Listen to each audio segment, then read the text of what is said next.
Big boss 18 nomination special. चलिए भाई, बात कर लेते हैं आज के एपिसोड के बारे में भी। वैसे आज बात करने के लिए क्या है, क्या छोड़ा है बिग बॉस ने कि हम उसके बारे में बात करें। पिछले दो दिनों से प्रोमो चला दिया, प्रोमो में ही हमें सारी क्लैरिटी मिल गई। अब आज एपिसोड में जब दिखाने की बारी आई तो एपिसोड में तो बिग बॉस ने काट छाट के दिखाया है ना। मतलब ईशा जो काउंटिंग कर रही थी, बिग बॉस आपने वो वाली काउंटिंग क्यों नहीं दिखाई? आपने तो क्लियरली बोला था ना कि जो लोग पीछे बैठेंगे वो काउंटिंग नहीं करेंगे। तो फिर ईशा जो फिंगर्स पे अपने काउंटिंग कर रही थी, आप लोगों ने भी प्रोमो में देखा होगा, क्योंकि एपिसोड में नहीं दिखाया बिग बॉस ने। बिग बॉस को एपिसोड में दिखाना ही नहीं था, प्रोमो में तो गलती से चल गया। या फिर हम ये माने कि मेकर्स इतने स्मार्ट हैं कि उनको ऑडियंस के दिमाग में ये बात डाल देनी है कि देखो देखो तुम हमारे पीछे लगो। मतलब मुझे ऐसा लगता है ना कि बिग बॉस ही एक ऐसा शो है जो कहता है लोगों से कि आओ और मेरी गलतियाँ निकालो, और मैं तुमको मौके दूंगा गलतियाँ निकालने के लिए। तो ये हम कर रहे हैं क्योंकि बिग बॉस ने ही पहले प्रोमो में डाला, जहाँ पे ईशा कंटिन्यू काउंटिंग करती हुई नजर आ रही है अपने फिंगर्स पे, अपने थंब से। और बिग बॉस ये कहते हैं कि जो पीछे बैठा हुआ इंसान है वो काउंटिंग नहीं करेगा, जो सामने बैठा है सिर्फ और सिर्फ वही काउंटिंग करेगा। तो ईशा वाली काउंटिंग तो बिग बॉस को नज़र ही नहीं आई होगी, या फिर लाडली है उसको टॉप 5 पे लेके जाना है, बिग बॉस ने उसको प्रॉमिस करके रखा हुआ था, तो कैसे उसको नॉमिनेशन में डाल देते? क्योंकि अगर नॉमिनेशन में डालते तो सबसे कम वोट्स तो इस टाइम ईशा को ही आ रहे हैं। आपने अगर पिछला नॉमिनेशन देखा हो तो वहाँ पे कशिश और ईशा ये बॉटम में थे, तो सोचो श्रुतिका भी ईशा से ऊपर है। तो बिग बॉस ऐसा कर नहीं सकते, तो इसीलिए उन्होंने लपेटे में लिया रजत टीम को। मैं ये नहीं कह रही कि रजत ने गलतियां नहीं की, रजत ने गलतियां की, लेकिन मैं ये भी नहीं मानती ना कि सिर्फ रजत ने ही ये गलतियां की होंगी, क्योंकि अविनाश, विवियन, ये लोग भी बात कर रहे थे कि हम किस तरीके से काउंटिंग करेंगे, किस तरीके से। हाँ, मैं तुमसे ये बात कह रहा हूँ, इस तरीके से हम बात करेंगे और हमारा ये एक एक सेकंड आगे बढ़ेगा। तो इस तरीके से वो बात कर भी रहे थे, लेकिन बिग बॉस को शायद वो सारी चीज़ें दिखानी ही नहीं थी और उस पर ज़्यादा फोकस नहीं करना था। लेकिन रजत दलाल की एक एक बात वो जब कह रहा था कि हम ऐसा करेंगे, हम जब वो कह रहा था कि हम वैसा करेंगे, जब कह रहा था वो मैं खासूंगा, वो सब पॉइंट हमें मेकर्स ने दिखाए हैं जिससे हमारे दिमाग में ये फिट हो जाए कि रजत दलाल किस तरीके से गलत है, उसने क्या क्या गलतियां की है और अपनी ही गलतियों की वजह से आज वो नॉमिनेट हुआ है। आपने देखा होगा उसके आंसू निकल गए थे, क्योंकि उसको पता चल रहा है कि भैया अपना सफ़र कहीं ख़त्म ना हो जाए। करणवीर उससे ये कह रहा था कि भाई तू तो ऐसा है कि तू उन दोनों को खा जाएगा, चाहत और श्रुतिका को। करण, वो सिर्फ चाहत और श्रुतिका को नहीं, तुम जितने बैठे हो तुम सबको खा जाएगा। अगर वोटिंग में बिग बॉस डाल दे तो बिग बॉस नहीं डालेगा ना, इसीलिए तो नहीं डालना है बिग बॉस को वोटिंग में। बिग बॉस क्या करेगा, अपनी चाल चलेगा, अपना दिमाग लगाएगा और किसी भी तरीके से इस बंदे को घर से बेघर करेगा। तो मुझे बहुत बुरा फील हुआ ये देख के कि किस तरीके से रजत दलाल आज इमोशनल हो रहा था, उसको रोना आ रहा था, वो बार बार सॉरी बोल रहा था कि सॉरी बिग बॉस, मेरी गलती है। और वो बैठ के श्रुतिका को भी सॉरी बोल रहा था, चाहत को भी सॉरी बोल रहा था, चाहत को रोना आ रहा था, वो फूट फूट के रो रही थी कि यार मेरी गलती की वजह से तुम भी नॉमिनेट हो गई। क्योंकि कोई नहीं चाहता ना कि वो नॉमिनेशन में फंसे और फिर घर जाए। हालांकि श्रुतिका तो पिछले 3-4 हफ्तों से ही मान के बैठी हुई है कि भैया अपना काम तो पूरा हो चुका है, क्योंकि जिस तरीके से पीछे गला पकड़ के बिग बॉस बैठा हुआ है श्रुतिका का, तो उससे तो उसको क्लियरली ये पता लग चुका है। हाँ, ये बात अलग है कि उसका हस्बैंड आके गया है, उसका हस्बैंड उसको क्लैरिटी दे के गया है कि वो कितनी स्ट्रेट फॉरवर्ड है, कितने अच्छे से गेम को खेल रही है, कितने अच्छे से डिकोड कर रही है। तो वो उन सारी चीज़ों को लेकर के अब फिर से एक बार जागने की कोशिश कर रही थी। लेकिन आज आपने देखा, टास्क शुरू होने से पहले बिग बॉस ने जो इंट्रोडक्शन दिया सभी का, कि श्रुतिका तो वो बेकार लड़की है जो किस ग्रुप में उसको पता ही नहीं है, वो तो कभी इधर है कभी उधर है, कभी हाँ बोलती है कभी ना बोलती है, उसका तो बस एक ही सहारा है चुम, और चुम की वजह से वो करण शेरपा से बात करती है। आज तो बिग बॉस ने उसको उठा के फेंक भी दिया उसके ग्रुप में से। वो कहती रही कि बिग बॉस 2 हफ्ते से तो मैं कंटिन्यू हूँ ना इधर। हालांकि इसमें गलती थोड़ी सी श्रुतिका की भी है कि श्रुतिका ने ऐसा डमाडोल वाला हिसाब किताब रखा है, बिग बॉस को मौका मिल गया, बिग बॉस को तो सिर्फ मौके चाहिए, आज वो मौका मिल गया, बिग बॉस ने उठा के ग्रुप में से ही निकाल के साइड कर दिया। विवियन डिसेना, अविनाश और ईशा, ओ माय गॉड, ये ग्रुप सबसे अच्छा, सबसे सच्चा, सबसे अच्छी दोस्ती निभाने वाला डे वन से बना हुआ ग्रुप, बिना किसी दिक्कत परेशानी के ये ग्रुप बन गया। कोई तकलीफ नहीं आई। तकलीफ कैसे आएगी बिग बॉस, आप बताओ ना। आप सारी फैसिलिटी, मैं एक घर में हूँ, मुझे सारी फैसिलिटी, मेरी चाय कॉफ़ी खाना जो भी मुझे चाहिए, मुझे सब समय से मिल जाए, मैं इस घर से बेघर हो जाऊँगी ऐसा डर भी मेरे दिमाग में ना आए क्योंकि मैं नॉमिनेशंस में ही ना हूँ। तो उससे ज़्यादा जो बॉन्ड मेरा अगर किसी के साथ बनेगा तो उससे अच्छा बॉन्ड किसी का बन पाएगा क्या। और करण का वो गिरने पड़ने वाला ग्रुप, टूटा हुआ ग्रुप, बड़ी मुश्किल से जुड़ जुड़ा के यहाँ तक आने वाला ग्रुप, पता ही नहीं कौन किसके छुरा घोंप रहा है वाला ग्रुप। तो ऐसे जो है करण का एक ग्रुप बना जिसमें वो 3 लोग हैं। वो भी 3 लोग कौन हैं, एक लड़का है और 2 लड़कियां हैं, 2 औरतें हैं। करण, अब आप बताइए, पहली भी खेली है यहाँ पे तो करण ने बता दिया ताकि श्रुतिका एक और बार गले पड़ जाए करणवीर के। लेकिन श्रुतिका ने कहा कि मुझे सर चुम से भी एक्सपेक्टेड नहीं था कि मुझे कोई एक्सपेक्टेशन नहीं थी चुम से भी कि वो मुझे सेव करेगी या मेरा नाम लेगी। मुझे पता है कि मैं कहाँ स्टैंड करती हूँ। रजत दलाल का ग्रुप, रजत दलाल का एक ग्रुप है जिसमें श्रुतिका है जो कभी यहाँ कभी वहाँ से घूम घुमा के यहाँ आके बैठी हुई है। चाहत है जिसका कोई स्टैंड ही नहीं है, बिना मतलब वो इस घर में बैठी हुई है, बस उसको ये पता होता है कि टाइम गॉड कौन बनेगा। तो ऐसी वाली चाहत है। अच्छा, मुझे समझ नहीं आता बिग बॉस, जब आपको लोगों की इंपॉर्टेंस ही नहीं होती है तो जिनकी इंपॉर्टेंस थी उनको रख लेते, जिनकी नहीं है उनको निकाल के पहले ही बाहर कर देते। तो क्यों रखा हुआ है चाहत को अभी तक?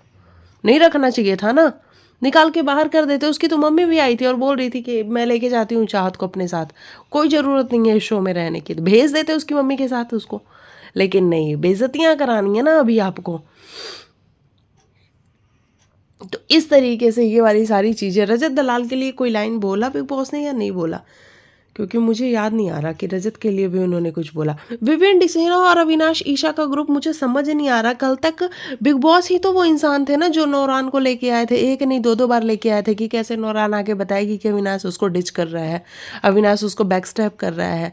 काम्या को बिग बॉस ही तो लेके आए थे ना, और काम्या ने बताया था कि किस तरीके से तुम वोकल नहीं हो रहे हो, अपनी बातों को नहीं कह रहे हो। सलमान सर ने ही तो आके बोला था ना कि विवियन कर क्या रहा है, तेरा तो कोई गेम ही नहीं है, तू तो लॉस्ट हो चुका है, तेरा तो फोकस सिर्फ अपने वॉइस और हेयर पे है, स्माइल पे है। ये सारी बातें तो आखिर आप ही लोग लेके आए थे ना, मेकर्स, बिग बॉस आप ही लेके आए थे ना।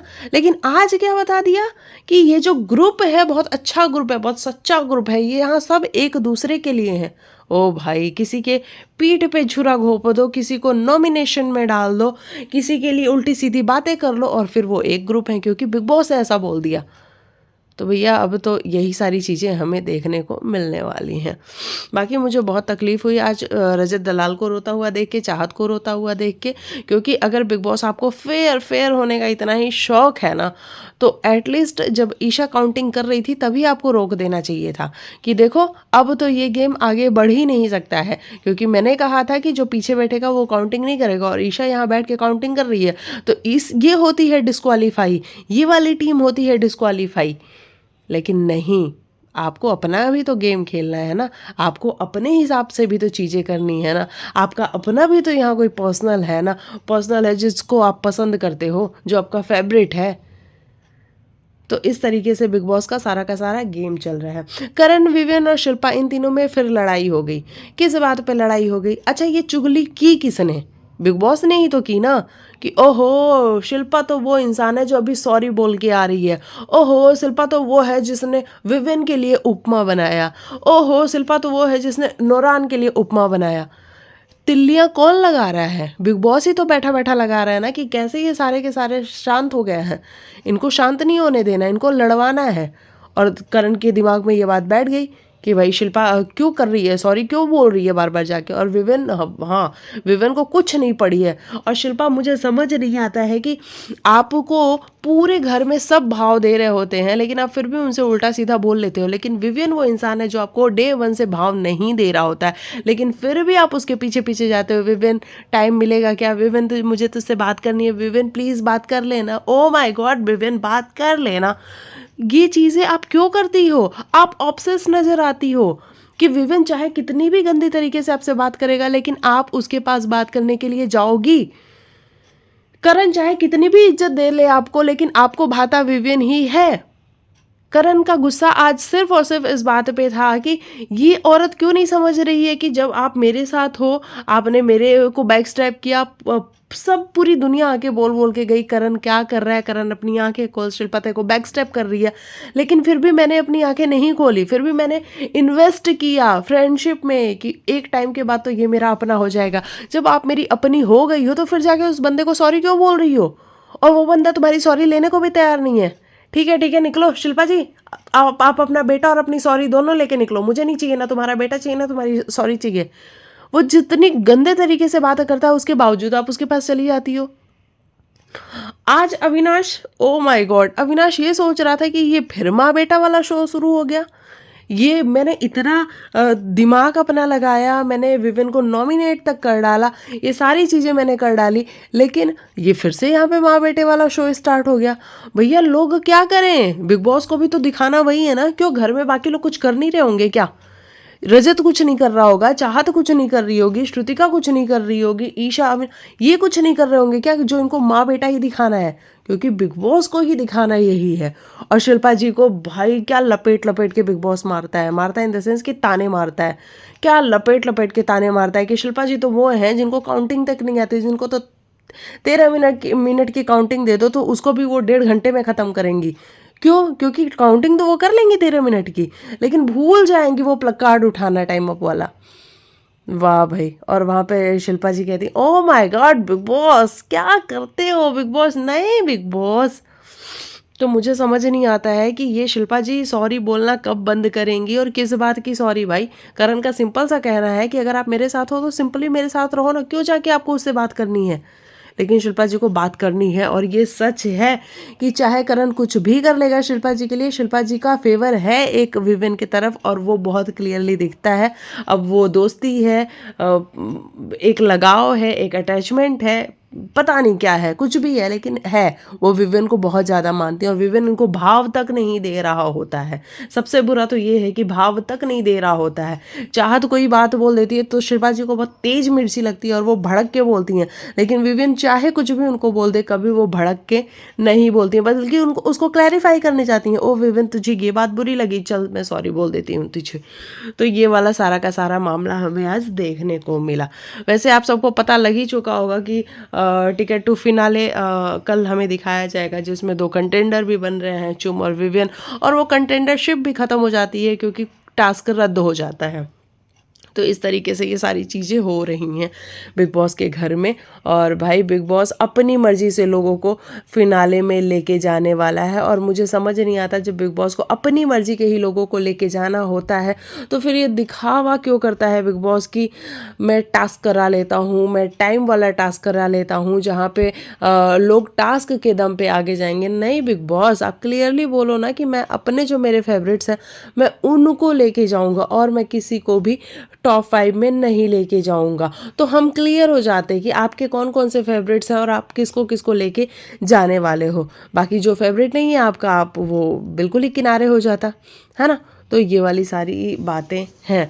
तो अभी आप चाहत, श्रुतिका और रजत, इनको तो समझो कि ये किसी ना किसी बहाने से बिग बॉस इनको वोटिंग में डाल के बाहर कर देगा, मिडवीक एविक्शन कर देगा, कुछ भी करके इन तीनों को बाहर तो निकाल ही देगा बिग बॉस। और बाकी बचे 6 लोग, उनमें से भी देखना आप एक को निकाल देगा तो फिर टॉप 5 जो है वो टिकट टू फिनाले के लिए जाएंगे। ये है पूरा का पूरा माजरा। चलिए बाकी आप लिखिएगा आपको क्या है कहना। आज का रिव्यू यही था, बहुत लंबा रिव्यू बनाने का कोई फ़ायदा नहीं है क्योंकि एपिसोड में भी यही था, और धीरे धीरे दिन ख़त्म हो रहे हैं बिग बॉस का। हम एक दिन ये भी देख लेंगे कि किसके हाथ में ट्रॉफी गई। बाकी रजत तो बाहर ही हो रहा है तो वोटिंग का तो कोई मतलब है नहीं। हाँ विविन के वोट्स अगर ज़्यादा होंगे तो विविन शो जीत जाएगा। बाकी कंट्रीब्यूशन के बेसिस पे तो मुझे नहीं लगता कि विविन को जीतना चाहिए, क्योंकि कंट्रीब्यूशन नहीं है विविन डिसेना का बिल्कुल भी। करणवीर का कंट्रीब्यूशन है और बहुत ज़्यादा है, और मुझे लगता है कि वो जीत सकता है शो को। जिस तरीके से वो बिल्कुल एनर्जी के साथ हर जगह करण करण करण कारण करण चल रहा है उस तरीके से वो शो जीत सकता है। तो अगर आप चाहते हो कि करण शो जीते तो उसके लिए करना क्या होगा, आपको वोट करनी होगा। तो अगर आप वोटिंग करोगे तो करण शो जीत सकता है। बाकी अविनाश मिश्रा जो टॉप 2 में जाना चाहते थे, आज उन्होंने एक डेट भी अपनी इस्टेब्लिश की। मुझे भाई बहुत इरिटेटिंग लगता है अविनाश और ईशा का ये जो डेट और सब कुछ है, क्योंकि ईशा ने किया धरा तो कुछ नहीं है इस शो में और चुपचाप सीधे टॉप 5 में जाके बैठी हुई है। तो ये चीज़ मुझे थोड़ी सी डाइजेस्ट नहीं होती है। मुझे लगता है कि उस जगह पर रजत डिजर्व करता है तो रजत को होना चाहिए, एटलीस्ट टॉप 5 में होना चाहिए रजत दलाल को। उसके बाद आप जनता पे छोड़ दो, जनता जो भी फैसला लेगी वो आप एक्सेप्ट कर लेना। लेकिन यहाँ तो मेकर्स अपनी भी प्रायोरिटीज़ सेट करके बैठे होते हैं ना, वो जनता पे सारी चीज़ें छोड़ते ही नहीं है। कहने को तो ये रियलिटी शो है, लेकिन बिग बॉस के मेकर्स इसको लास्ट आते आते इसको अपना स्क्रिप्टेड शो बना ही देते हैं और ये वाला सारा का सारा मामला सामने आ जाता है। तो चलिए मैं मिलती हूँ आपको कल के एपिसोड में, तब तक के लिए बाय बाय, टेक केयर, अपना ख्याल रखिए। बाकी आपकी जो भी राय होगी कमेंट सेक्शन में लिखिएगा।